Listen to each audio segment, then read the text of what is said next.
का रे, डोळ्यात पाणी का? फक्त यासाठी रडतोयस ना की तुला माझ्याकडे अक्कलकोटला येता येत नाहीये. इतर लोक जातात आणि तुला मात्र परिस्थितीनं बांधून ठेवलंय याचं वाईट वाटतंय ना. तू तिथे येऊन त्या गर्दीत मला शोधतोस, पण मी तर तुझ्या घरातल्या त्या कोपऱ्यात तुझ्या देव्हाऱ्यात मांडी घालून बसलोय. बाळा, मंदिरात मी राजा म्हणून बसलोय, लोकांचं गाऱ्हाणं ऐकायला. पण तुझ्या घरात मी बाप म्हणून वावरतोय, तुला सांभाळायला.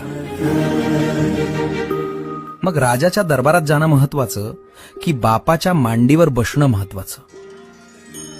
त्यामुळे अक्कलकोटला येता येत नाही याची खंत करू नकोस.